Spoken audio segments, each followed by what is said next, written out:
Do, do, do, do, do, do. Hey everybody, welcome back to Movie Related. We thought we would talk about the new Obi Wan Kenobi TV series because it's Star Wars and Mark loved The Mandalorian. I did love The Mandalorian. Yeah, and so let's talk about this. We got the first 2 episodes, and it's a good thing we got 2 episodes because the first episode was kind of Well, it was a setup episode, right? Yeah, but we got 2 episodes, and the plot is Obi Wan Kenobi takes Luke to Tatooine to his uncle and aunt to take care of, and he's going to watch from a distance.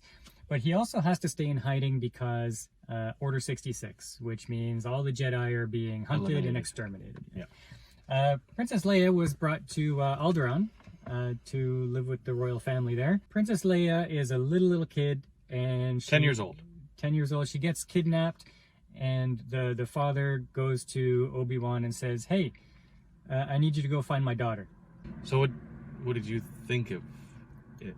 Well, I thought the best part of both episodes was the recap introduction at the beginning of the first episode. Right. Because it showed everything leading up through the prequels to this point, and it was really good. Like, I was reliving the moments, and even though the prequels at the time We're not good. Yeah, nobody really Looking super liked back, they were so epic. Now, because of what we have to compare it to. Yeah.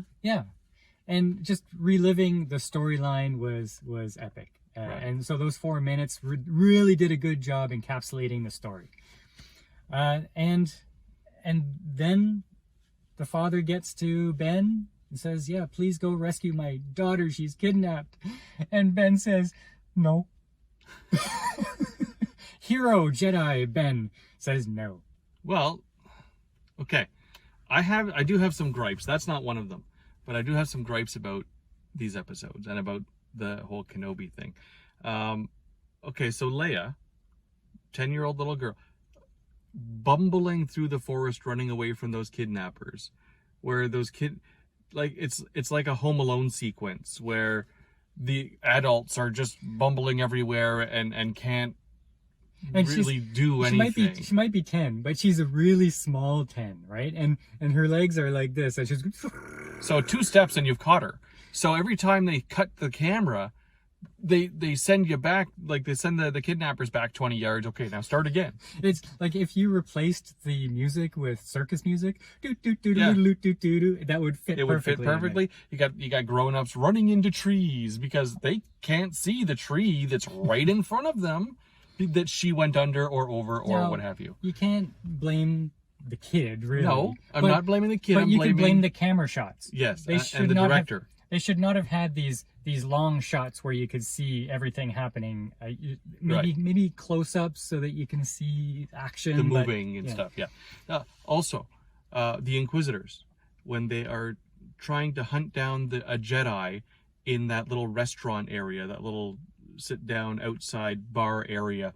So they flush him out. They flush out this Jedi, and using the Force, they stop him from being assassinated from Reva, who is just an angry person. And so the Jedi runs, and they're chasing, and he drops 2 pieces of cloth from the awning, and that stops them. Yeah, like the Inquisitors, like, don't get me wrong, I like Star Wars, but I'm not a super fan, right? I don't know the Clone Wars, and I don't know all the cartoon and books and stuff like that. So these Inquisitors might be really cool. Maybe. And menacing. Not in this episode. But as soon as they stepped off their ship, I'm thinking, okay, this should be like a Darth Vader moment where you say, "Oh my God, look at that menacing foe." But you're just kind of walking through town. He kind of looks like a dweeb almost. A little bit of a nerd, yeah. I didn't get that menacing feeling. No.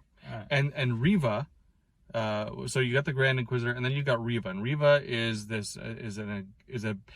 used to be a Padawan that they had taken and sort of turned into a bad guy, an Inquisitor.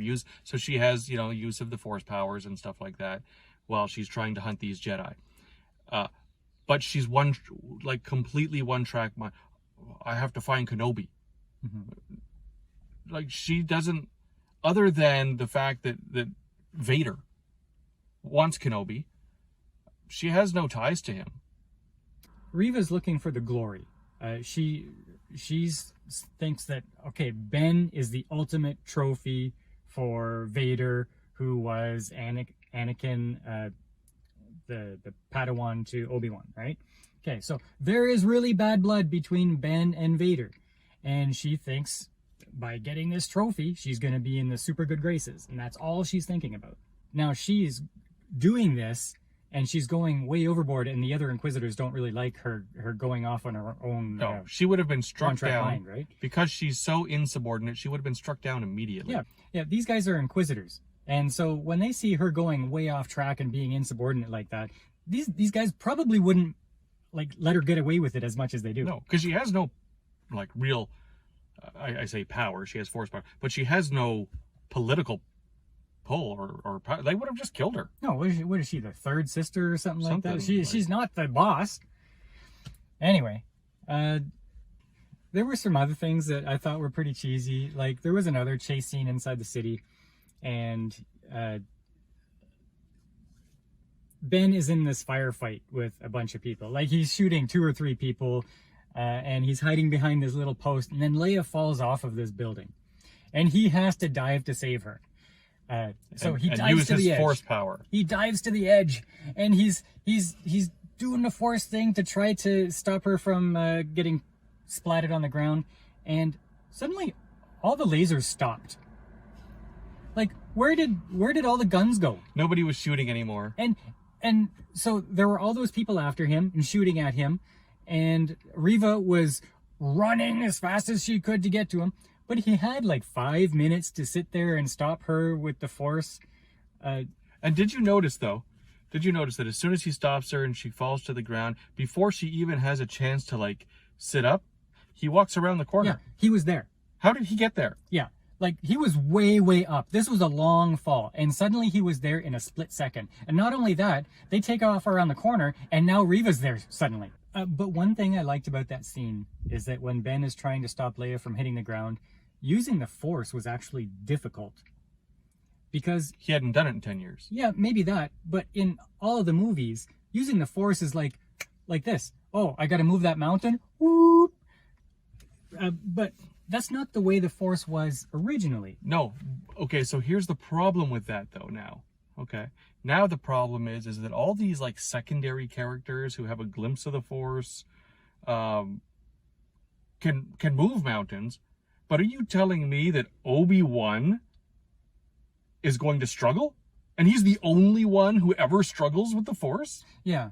Like, I'm pretty sure that we'll probably find the Inquisitors or Reva in this series using the Force more easily than Obi-Wan. You know? Yeah. So that's tragic. So, but I'm gonna keep watching it. But there's, like, I'm finding faults. I like that big sloth thing. You see? Oh, by the way, you notice in Star Wars when they're in a city, you got 50% of the population is people, and 50% of the population is bounty hunter. Yeah.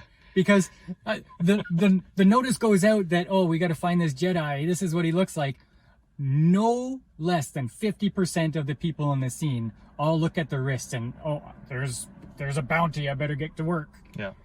So, and okay, so I watched some people talking about this, and they think it's like a nod to John Wick when the notice goes out for John Wick, and now it turns out that one of the writers for John Wick is writing for this show. So Really? It's either a nod to John Wick or this guy just doesn't have any new ideas. I think it was probably unintentional. Yeah. So, like I wouldn't put too much blame on the little girl playing Leia for any cheesiness in it.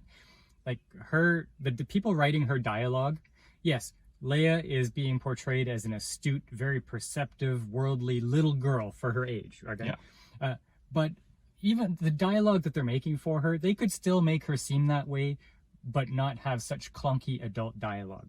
Right.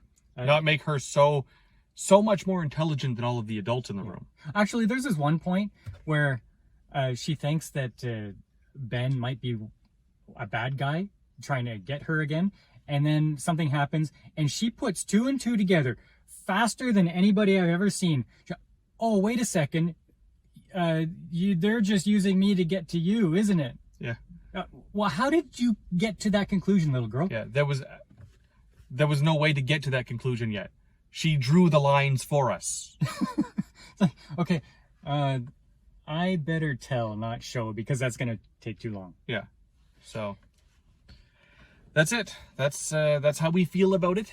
Have you watched it? Well, we said a lot of problems with it, but like, honestly, is it a good show? Is it a bad show? What? It is a show that I need more time. I need more time with it. There's a lot of good TV out there, and I'm wondering why such a big studio with a lot of talent cannot make those good TV shows that we see all over the place, like Breaking Bad. Breaking Bad, like, epic. Mad Men, probably I haven't seen it, or The Sopranos. Those are epic shows that they just get you. But why can't Lucas or Disney do that? I don't know. They're hiring the wrong writers. And the people I think that are writing and overseeing have, like, they're not fans of the show they're writing for. Well, the people that are writing for, like, Breaking Bad and those kinds of shows, they had a passion to tell that story.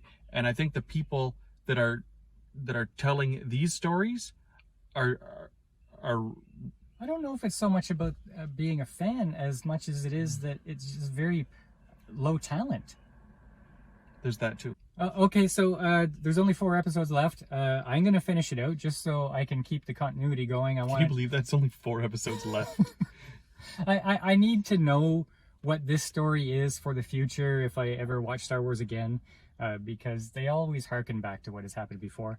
So I'm stuck. I have to watch it. Should you watch it? It's not terrible.